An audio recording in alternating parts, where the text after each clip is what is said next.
Welcome everyone. Art and culture snippets में एक बार फिर से बहुत प्यार से आप सभी का स्वागत है। हम लोग पेंटिंग की प्लेलिस्ट देख रहे हैं। मिनिएचर पेंटिंग म्यूरल्स की ख़त्म हो चुकी है, उसको जाके ज़रूर चेकआउट करो। मिनिएचर हम लोगों ने भारत की जो मिनिएचर पेंटिंग्स हैं उसका डिस्कशन शुरू कर दिया है यहाँ पर। उसमें 2 एपिसोड्स तुम लोगों ने देख लिए हैं, एक बुद्धिस्ट पाल पेंटिंग का, दूसरा हम लोगों ने देखा है अपभ्रंश स्टाइल या जैन स्टाइल की पेंटिंग का। अब हम लोग क्रोनोलॉजिकली आगे बढ़ रहे हैं और अपनी मिनिएचर पेंटिंग्स की स्टोरी को आगे लेके चल रहे हैं। इस टाइम पीरियड में, दिल्ली सल्तनत के टाइम पीरियड के आसपास मिनिएचर पेंटिंग कैसे, इनमें क्या डेवलपमेंट्स हो रहा है। अच्छा, बाय द वे, ये मिनिएचर कहां से आया है, किसी को आइडिया है क्या?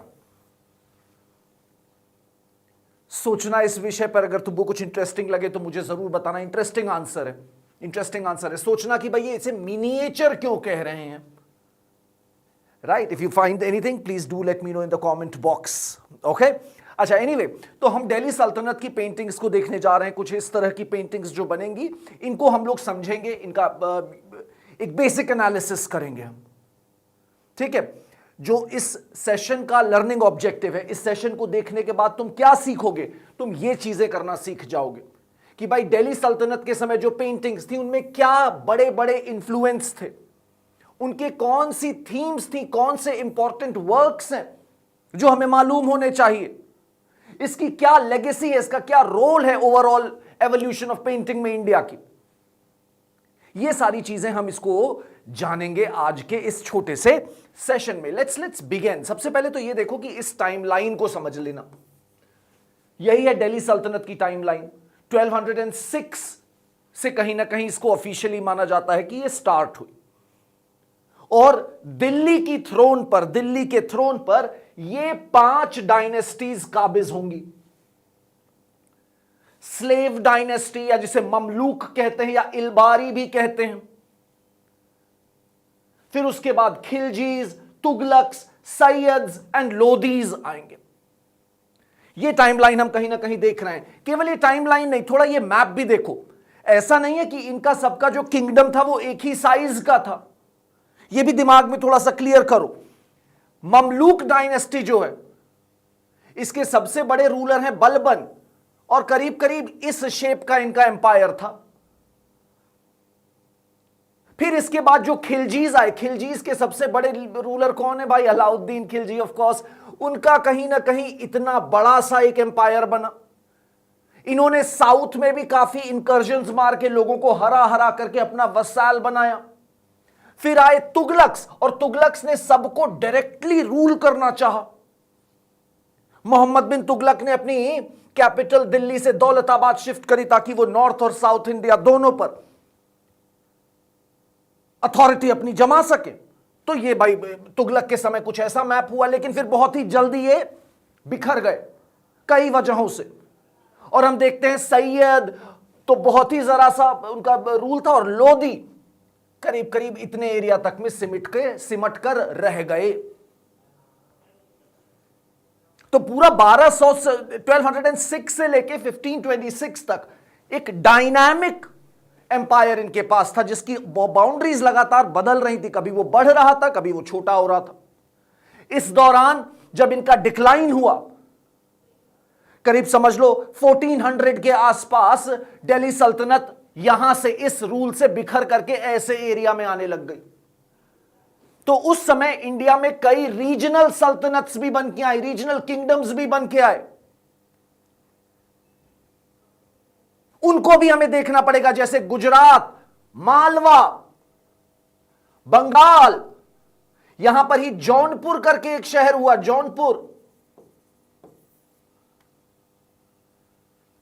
ठीक है ना?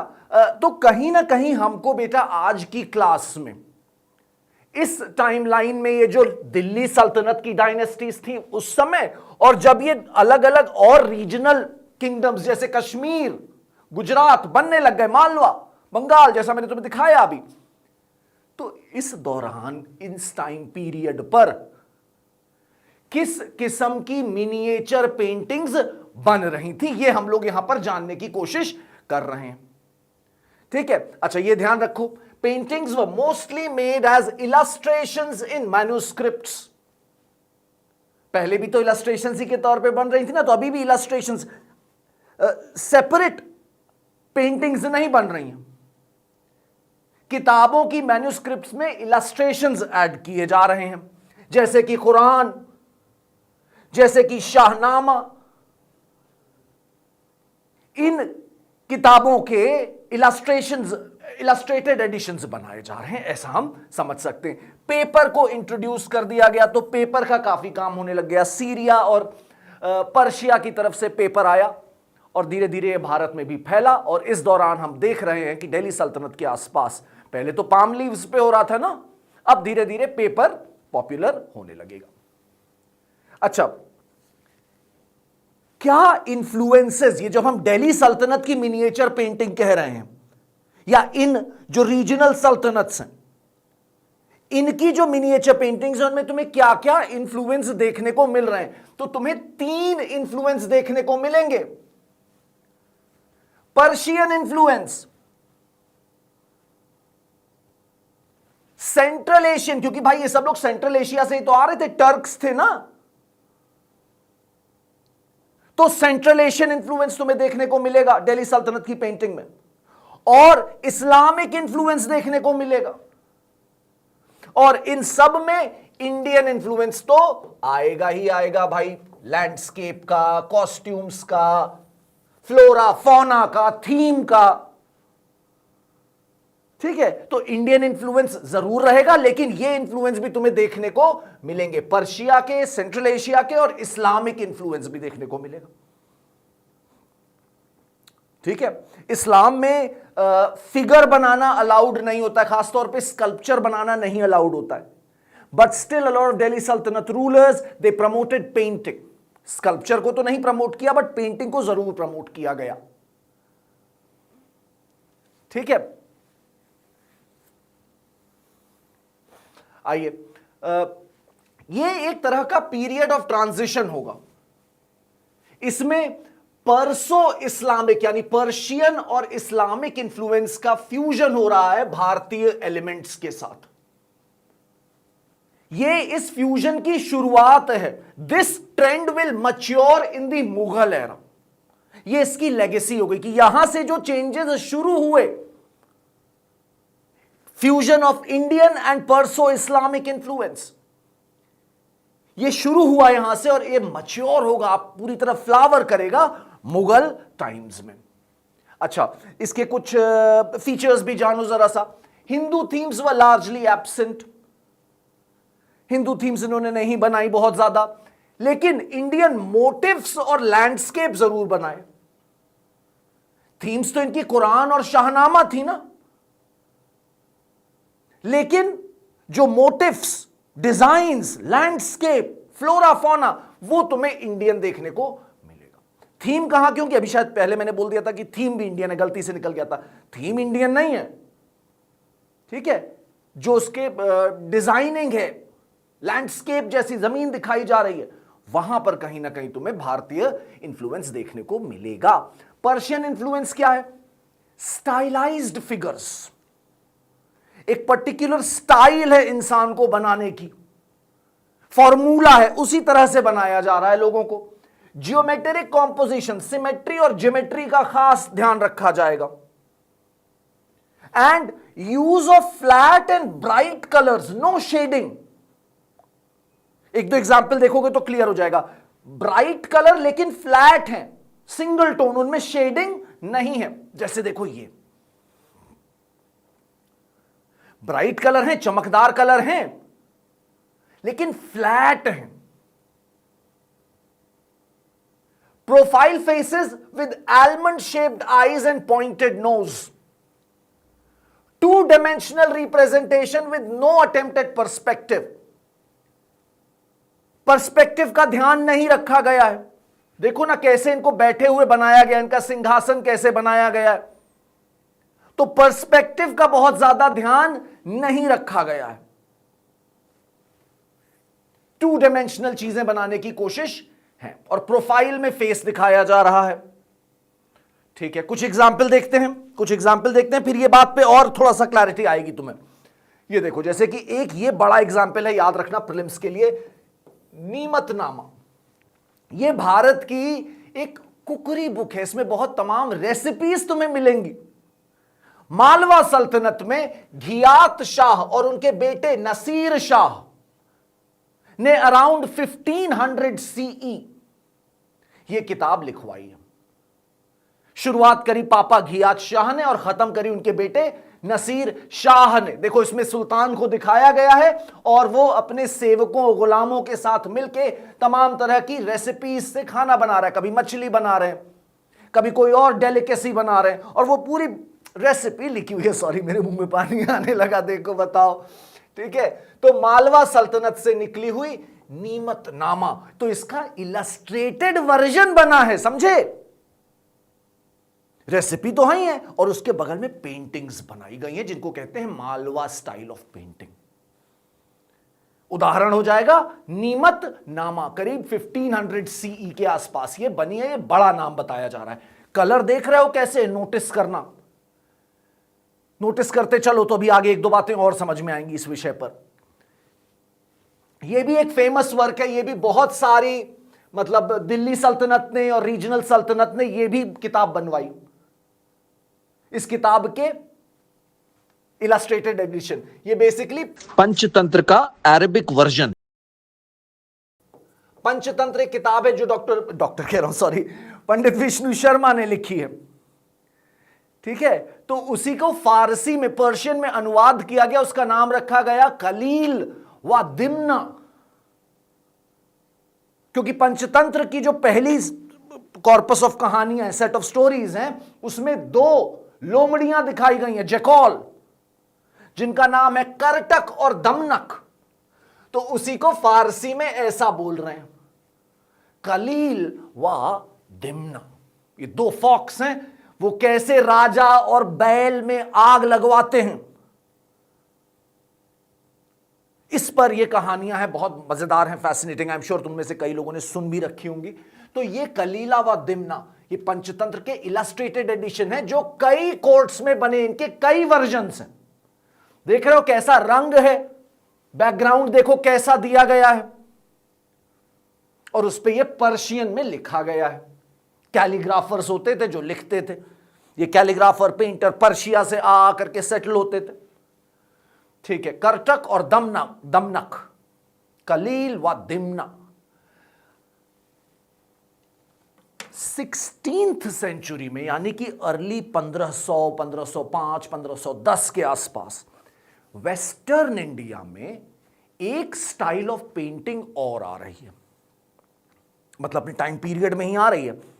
इसमें कोई पर्शियन इन्फ्लुएंस नहीं है, ये टोटली इंडिजिनस है। इसको कह रहे हैं कुल्हादार पेंटिंग्स। कुल्हादार पेंटिंग्स, ये पेंटिंग देखो और इसको जरा कंपेयर करो। इसमें ये इंडिजिनस है, इसमें कोई फॉरेन इन्फ्लुएंस नहीं। फॉरेन पेंटिंग्स ऐसी लग रही हैं, देख रहे हो ना, कलर कैसा है देखो, शक्ल कैसी दिखाई जा रही है देखो। और ये देखो जो बिना किसी फॉरेन इन्फ्लुएंस के इसी समय पर पेंटिंग्स बन रही हैं। इसमें ब्रिलियंट और कंट्रास्टिंग कलर्स हैं, उसमें फ्लैट थे कलर, यहां पे ब्रिलियंट और कंट्रास्टिंग कलर है। देख रहे हो ना, वहां पे देखो ये फ्लैट टोन कलर है, और ये कैसा है बेटा, ये ब्रिलियंट और कंट्रास्टिंग इसको बोल रहे हैं किताबों में। और देखो, नोटिस करो कि इनकी ड्राइंग जो है वो काफी एंगुलर है, शार्प एंगल्स हैं इनके। देखो कैसे हैं, घुमावदार है शोल्डर, ये सब है। बात सही कि नहीं? इसको बोल रहे हैं किताबों में कि भैया दिस कुल्हादार painting is known for angular drawing. और देखो कैसे इनकी ट्रांसपेरेंट चुन्नी दिखाई गई है, ड्रेपरी जिसे कहते थे ओढ़नी। तो ओढ़नी कितनी ट्रांसपेरेंट है, देख रहे हैं भाई आप, आर पार दिख रहा है। इस तरह की कुल्हादार पेंटिंग भी हमें अर्ली 16th सेंचुरी में भारतवर्ष में, खासतौर पे वेस्टर्न इंडिया पे मिल रही हैं। इनकी थीम्स क्या हैं, इनकी टिपिकली थीम्स क्या है जानते हो? जरा सा एक बार ये भी सुनो। इनकी थीम्स जो टिपिकली हैं वो कुछ ऐसी हैं, चौरा पंचाशिका, ये बिल्हान के द्वारा लिखी हुई, Bilhan was a Kashmiri author, Bilhan के द्वारा रचित एक पोएम है, इट्स अ लव पोएम। इसका मतलब होता है love story of a thief in 50 stanza. तो इस पोयम पे तमाम पेंटिंग्स बनी हैं, उसे कह रहे हैं चौरा पंचाशिका पेंटिंग्स। तो कुल्हादार पेंटिंग्स देख रहे हो, कुल्हादार पेंटिंग्स यही हैं। इनको कुल्हादार क्यों कह रहे हैं? इस वजह से, ये देखो टोपी के ऊपर जो एक कॉनिकल कैप लगी है उसकी वजह से इसे कुल्हादार बोलते थे। हर मेल, जो भी मेल फिगर होगा वो ऐसी ही टोपी लगाया होगा, ये पहचान होती है कुल्हादार पेंटिंग्स की, कंप्लीटली इंडिजिनस। तो इनकी थीम क्या बताई हमने तुम्हें? एक तो बताई चौरा पंचाशिका पेंटिंग जो बिल्हान के द्वारा लिखी है, उसका इलस्ट्रेटेड एडिशंस निकलते हैं। फिर गीत गोविंद पे बनी है खूब सारी पेंटिंग्स। गीत गोविंद जयदेव ने लिखा, जयदेव ने गीत गोविंद लिखा जो बेसिकली राधा और कृष्ण के बीच के रिलेशन को डिस्क्राइब कर रहा है। तो उस पर भी बहुत सारी पेंटिंग्स बनी हैं, इनको कहते हैं गीत गोविंद पेंटिंग्स। फिर एक पेंटिंग्स बन रही हैं जो तुम्हें मालूम होना चाहिए, जिसे कहते हैं रागमाला पेंटिंग्स। इंडियन म्यूजिक की जब क्लास लेंगे तो हम तुम्हें उसमें बताएंगे धीरे से कभी कि भाई 6 प्रिंसिपल राग होती हैं, 6 प्रिंसिपल राग होती हैं शास्त्रीय संगीत में, जैसे कि राग दीपक, राग मेघमल्हार, राग श्री, राग मलकौस, ऐसे कर करके 6 राग हमको बताई जा रही हैं। हर राग को एक इंसान के रूप में, पुरुष के रूप में इमेजिन किया है डिफरेंट स्कॉलर्स ने। और हर राग की एसोसिएटेड राग और हैं, ट्यून्स हैं, उन्हें बोल रहे हैं रागिनी और रागपुत्र।